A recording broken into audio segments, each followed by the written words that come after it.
ओम श्री परमात्मने नमः।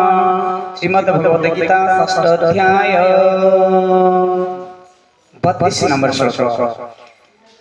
आत्मोपमेन सर्वत्र समं पश्यन्ति जो अर्जुन सुखं वा यदि वा दुःखं स योगी परमो मतिः।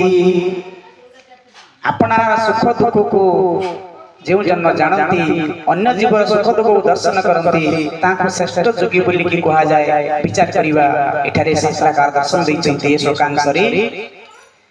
अरे अपना सुख दुख परि जो जाना अन्य जीव सुख दुख करती दर्शन।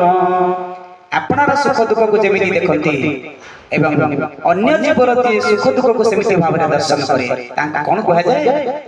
ताहांकु तो श्रेष्ठ योगी जन विचारिबो आंभ मते से परम साधक गंडीबो। ए गांडीबो हे अर्जुन मो मतरे ताहांकु जेउ जन योगी जन विचार करंती आमे मते सेही बडी परम साधक हमकु से ज्ञानी माने योगी माने श्रेष्ठ साधक बोली जानती। हे अर्जुन एक आत्मा सर्व जीवे अछि विराजित जहाँकर यही ज्ञान होइछि किंचित। एक आत्मा सर्व जीवे अछि विराजित गोटी आत्मा सर्वभूतरे अछि। आत्मानं सर्वभूतानां आत्मा सर्वभूतरे अछन्ति एको जे जाने जहाँकर यही ज्ञान होइछि किंचित यही ज्ञान जाठारे उदय होइछि ताको कोन कहंती।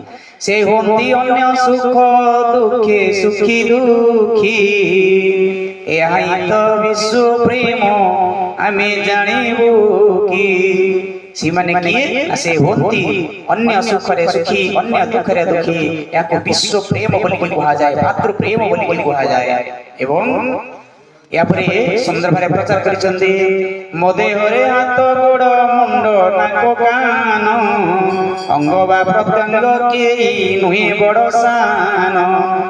हाथ गोड़ मुंड कान सब समान मो देहरे जहा अछि तांको देहरे से अछि मो भितरे जीवात्मा अछंती तांको भितरे से आत्मा अछंती। ई समस्त को जे मने काहे जदि हुए क्षत लागोई तो प्राणे जेणु अंग आउ मु एक बोली जाने। काहे जदि भी कोडी क्षति होई जाए लाभ होई जाए ए समस्त मो अंगरु मो अंग भितर अछंती मु एक बोली बोली जानिनी तांको काटिले मते काटे तांको बादिले मते बादे सी कांदिले मु कांदे ए तत्व को जे बुझे। अरे मो देहरे केउ अंग आन अंग प्रति जेपरि करई नाही केबे हेले क्षति। तेणु तांको जदि तांको भितर जदि मु अछि तांको काटिले मते काटे तेबे सी कोनसी अंग प्रति क्षति करिवो नाही कारी प्रति कुदृष्टि करिवो नाही कुनीति परिश्रम करिवो नाही काको दंड दबो नाही।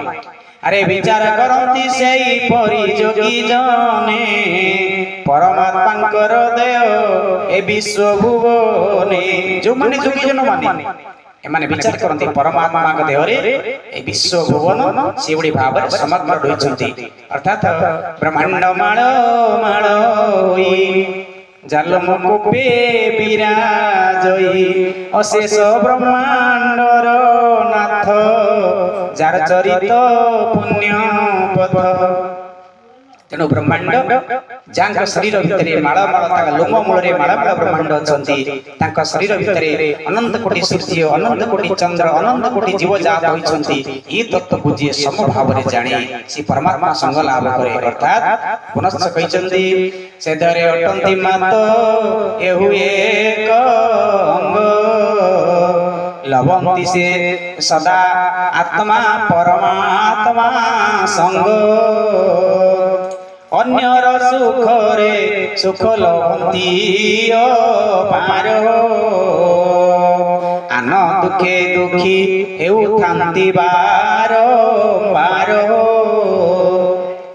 ये तत्व को जे बुझंती मो देहरे जो आत्मा अन्य देहरे से आत्मा मो तो आत्मा सर्वभूत आत्मा एको जानि बारे अन्य सुख रे मो सुखी अन्य दुख रे मो दुखी से होचंती किए अंग अंग परस्पर जेने जोगी